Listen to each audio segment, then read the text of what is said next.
You've registered your own NGO, obviously. And I've not done mine. Yeah. I'll still do mine after Okay. thinking it through. So, what was your experience like? How smooth was it? A smooth ride? I trust Nigeria. So in my case, it was smooth. I have to admit. The only challenge I had, I think, at some point was with the banks. Oh, wow. Because after you And incorporate, how much was it then? let's not go there now. Do you want to know the money? Hello and welcome to Impact Bureau, a unique podcast brought to you by Mayan Organization. Impact Bureau is designed for NGO leaders, executives, founders, members, and trustees. Think of us on Impact Bureau as your unincorporated trustees who give you real advice that you wish your real board coulda, woulda, shoulda. Hi everyone! Yay! We're so excited to bring to you this amazing project that we've been working on for a couple of months now. This is Impact Bureau. Welcome! Drum rolls, everybody! So Impact Bureau, if you don't know and you're curious, is a unique podcast that's dedicated to social impact leaders, NGO founders and executives. And even if you're a member of a board of an NGO or nonprofit or a trustee, this is for you. What we do is we bring light conversations, we bring our personal experiences, we bring Interviews with experts and even our embarrassing moments to share with you good practices, best practices about how you should be running and managing an effective NGO and nonprofit organization to make it sustainable, to make it impactful. especially in Nigeria. Yeah, in Nigeria. My name is Ada Mosai, and I'll be one of your guides in this discussion series. And I have with me Muturayo. You can call us Ada Mamu, by the way. So we're excited. Join us on this amazing journey, and thank you for tuning in for today's podcast. So, Miji, I don't know if it's just me or if this is actually something you've noticed. Especially in Ibadan here. I don't know about that place. At least I've been here for a while now. So a lot of young people now tend to be going into the impact space, like the social impact space. So when you attend events and you're interacting with them, you hear them say, I run an NGO, I now do one thing or the other for like underserved people, that kind of thing. And I'm like, is it that easy? Because I know that there are so many layers to starting an NGO. You're not wrong with it, because I agree. I feel like it is a trend.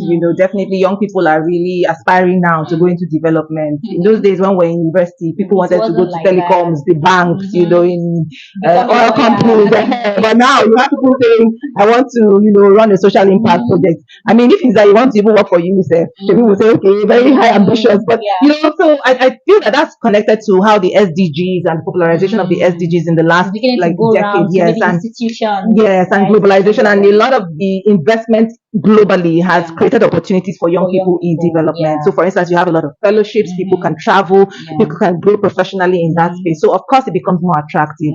So, I mean, you're correct to say that these are some of the drivers of this trend. So, but like everything, you want to run an NGO. First of all, let me say, please consider well. A lot of people just think only of it as an attractive job opportunity, but NGOs are, committed to development and development objectives. So the question you need to ask is, do you need to add another NGO to the landscape?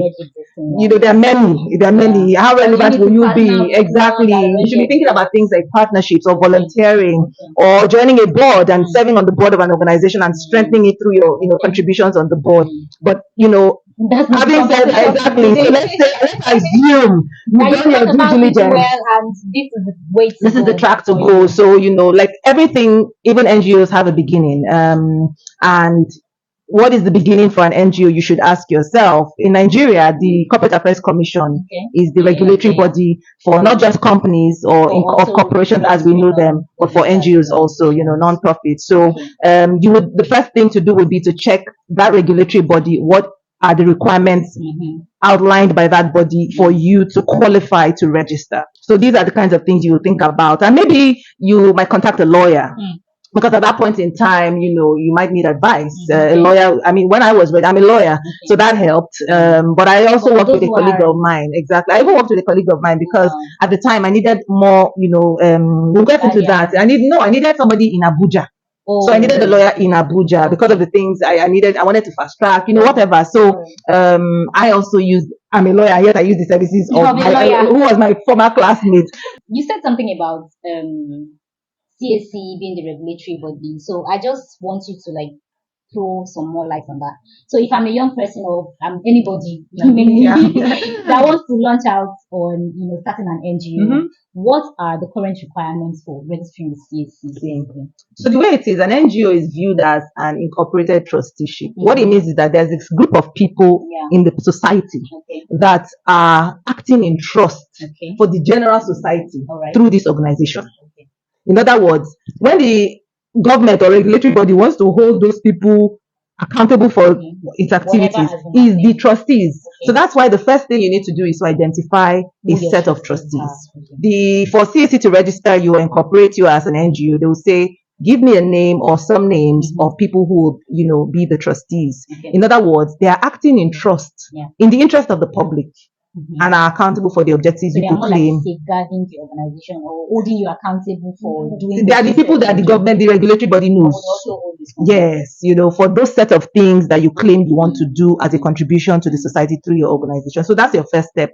Go and identify competent people who can, be the face for your organization with the regulatory body. The regulatory body will require you to send their details, their contact information. You also have to send things like, even where's your location? Where do you want to set up this your organization? So you need to think about that. The place where you headquarter your organization, is that where the problem is? Is that where the activities will be centered? Because you need to give an address. If the government needs to find you, they need to find you in an address. Then, you need things like the constitution. You even need to have your objectives spelled out. What is the purpose for which your organization is birthed? Why do you want to exist? So the government will require, CAC will require you to submit, a statement of objectives. You will also have to tell them, what rules will govern you, and that's what we talk about a constitution. So they will tell you, submit the constitution that you will be bound by. It's just a set of governing principles or rules that will dictate how this organization is going to function. So these are some examples of the things that you're going to need at the starting point. Would that be all? You're not paying.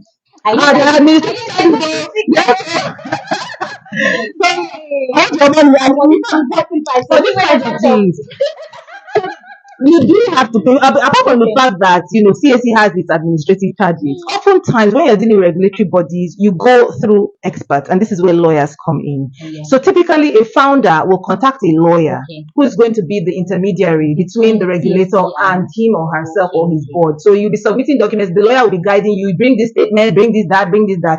You pay lawyer fees now. You pay lawyers' charges. So these days, you said it yourself, the going rate was 150k. Maybe now with this economy itself, they charge you higher. But you do have to factor in professional charges of a lawyer. Okay, so now you've registered your own NGO, obviously. And I've not done mine. I'll still do mine after thinking it through. So what was your experience like? How smooth? Was it a smooth ride? I trust Naijasha. So in my case, it was smooth. I have to admit. The only challenge I had, I think, at some point was with the banks. Because after you incorporate. And how much was it? Then? Let's not go there now. Do you want to know the money? There's no flat rate. Different lawyers have different charges. But CAC had its own administrative charges. And then there's this part about the newspaper publication. So for an NGO, you have to publish the names of your trustees in a newspaper, a national news daily, so that it gives the public notice that this organization wants to be established and under the accountability of this set of people. Do you have any objection? So it's called the 90-day, so that newspaper publication has to roll for 90 days before CAC will now continue with the procedural steps of incorporating you. That is one of the chunks of where your money goes to when you're registering, actually, because newspapers have their charges, that kind of thing. So, but I don't think there's a flat rate. I think it depends on the lawyer and the legal professional. Some of them might charge, maybe be more affordable. Some might be more premium. Anyway, so for me, like I said, I was working with my friend in Abuja. At the time, because I had just relocated to Ibadan. I wasn't familiar with CAC office in Ibadan. So my friend just took it up for me. We're classmates in Ife, in university. The lawyer was practicing there. So he said, I'll sort it out. He just sent me the documents to provide. It helped that I had legal knowledge. So I also was able to sit down and, articulate clearly, communicate clearly. Like the constitution, for instance, I drafted my own constitution. Of course, I looked at examples online. I looked for, you don't need to reinvent the wheel. These things are templates that exist. And I always even say to a lot of founders that I have a very good template for, a constitution. And So you can exactly, so, but there are things like even board charter. I didn't know those kinds of things. Wow. It was later that I went to go and learn about, because when you're engaging members of your board, you should have a form of documentation with terms spelled out, so these were things later on I added, but at the time I didn't. So, but in any case, yes, after submitting my notice of publication, the 90 days rolled by. CAC is very efficient with incorporations, at least from my experience. And then did you have all your board members, like all the names? You've never changed the name of any board member? Oh, wow. We can go there later. Oh, do you want to go there now? People change it. People change. Can you change it? Because your board member might pass away. Oh. Some of them might relocate and not be, functional anymore. Some of them might just not be able to commit to the cause any longer. They might not be able to make the commitment anymore. So you do occasionally change your board member. In fact, sometimes the constitution, depending on what your terms of, engagement were, some people are not board members in perpetuity. It could be tenured. Okay. If it's just 4 years, when it expires, what happens? But the thing is, for every change, you must go back to CAC and tell them, and that's another registration again. You have to pay charges. So that's it. So, what advice would you give someone who is just starting out? Ask questions. Look for somebody who has set up an organization. That's the first thing. I already have somebody to attach to. Yes, so you're lucky. I had, but I didn't go. Oh. So it's useful to go to somebody who has done the process before, because that's sometimes, yes, and it doesn't mean that you are engaging them as lifelong mentors. It might be that for that period and for that process, you want, their guidance. So it's always good to ask questions. That's my first advice. Okay. And then, when you're composing your board, please don't just go and look for friends and family, which is something we do. Yeah, just go and look for your people. They see cake that has cake like that day. So when you're incorporating an NGO, please actually ask questions about who can guide you, who is somebody that should, because NGO, your board is your corporate governing organ, so you need them to be seasoned individuals. They have to, you need their experience, you need their networks, and you need their time commitment. Are they really committed to you? Sometimes the people you are putting there because you think they're your friends, life will happen, and they won't be able to give you that devoted attention that you want. So you need to have that person spell out your goals and your vision, and then the person says, I believe in this, I want to commit for the next 5 years or 2 years. So those are things, I would advise that when you compose your board, do it very intentionally. Research on the individuals, look for people with good networks, good experience, who can help you fundraise, who can guide you, who can counsel you to ensure growth, who can even help you as you create the initial document, the documents that will serve as the foundational documents of your organization. So these are things to consider. Also, you will move into strategic planning. So you would have think carefully about your objectives, because you're going to submit a set of objectives to CAC. So those would now later be useful when you're because it's going to form the foundations of your future, vision document, strategy document. So the question to ask is, that objective, is it relevant? Is it relevant? If you say you want to work on employability in the community you're in, do you have an issue of unemployment? So those are the things to think. Or is it just because it's a buzzword, it's just a fancy word, and you've heard that there's a lot of donors? My friends are going into. Thank you. So this is a critical question to ask yourself, because it will inform all the choices that you make going forward. So quite a lot. Exactly. Is there any other thing that maybe you'd like to share? Let me just say, as a take home, I feel like a lot of people set up NGOs accidentally.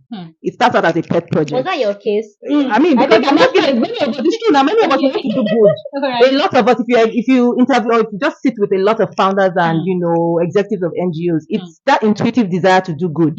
So it starts out very often as a pet project. It's not in all cases. Some people actually have institutional funding, maybe especially if you were an academic or a researcher. I noticed that maybe through their research, they identified a specific problem and then they set up this non-profit entity to drive research or some programmatic things. But for a lot of young people, government failure is resulting in a reaction. You want to then solve. It's almost like your civic responsibility. You sense a duty. You want to solve. You want to do something, and so the NGO becomes a viable, pathway to achieving that. So majority just launch out to do. Yeah, but it's good that you're motivated, but you have to question your motive. That's one.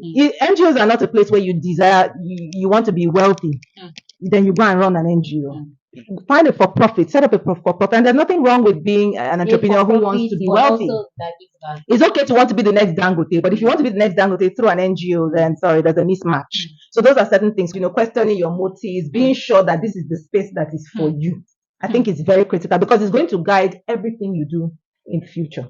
It's going to guide. It's okay. Like you said so much. If you were speaking on a stage now, it's supposed to be a standing ovation. We'll clap for yours. You go back to your seat. Really, this is a lot. Don't tell them everything now. Okay. Some things in the cooler. Okay. All right, but it's really been an insightful session, and I know and hope, not that I even hope, I know that anybody who has really like sat through this session to listen to all the like nuggets that you've shared would be able to walk away with something at the end of the day. So if you want to start an NGO, that's the way to go. That's like your starting point. Thanks for catching us on this maiden edition of Impact Bureau. And if you loved what you heard and you want to join us again, please click the like, the share, and the subscribe button on our YouTube page so that you get more notifications of our conversations. Join us. See you next time.